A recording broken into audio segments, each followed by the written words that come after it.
And messages of peace and unity dominated Eid-ul-Adha celebrations across the country as Muslim faithful thronged various prayer grounds and mosques to mark the special occasion, with religious and political leaders calling on Muslims to remember the less fortunate.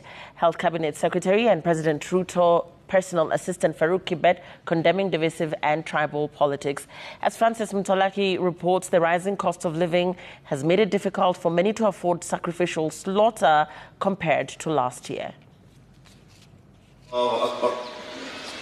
Thousands of Muslim faithful across the country joined Muslims around the world in marking the Eid-ul-Adha celebrations, flocking mosques and open grounds to take part in prayers, marking the climax of Hajj. Religious leaders called on Kenyans to maintain peace, cohesion, and remember the less fortunate. Kuhimiza kadhalika Waislamu kuendelea katika furaha kama hii na kupendana na kusaidiana pamoja, na ili kuwa katika unit moja, Waislamu wote wakiwa wanatekeleza ibada hii. Nahimiza Waislamu wote kuwa kitu kimoja kwanza, na sisi jukumu letu ni kuwafikia na kuweza kuwalingania.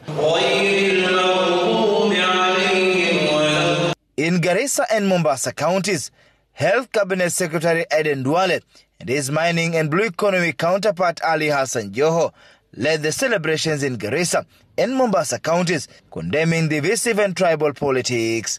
Joho asking the coastal people to take up the opportunities offered by the affordable housing program.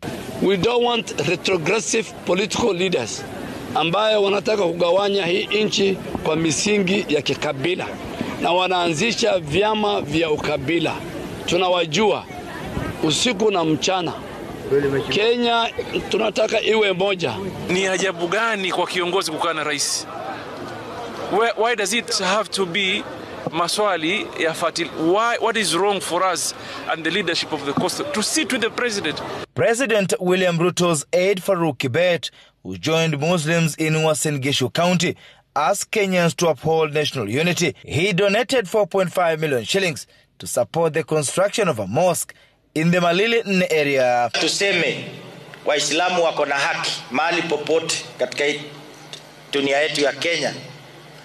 Vile rais aliamrisha kwamba kila mmoja wao apatiwe identification.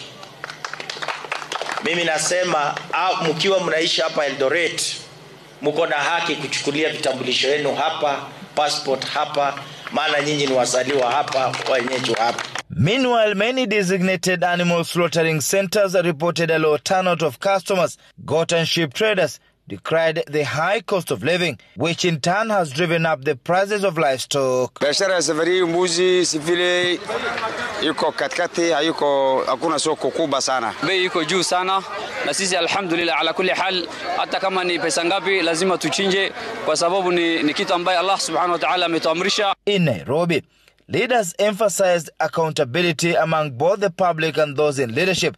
Similar celebrations were held in Isiolo, Migori, Taita Taveta, and Kilifi counties. Francis Mtolaki, Citizen TV, Mombasa.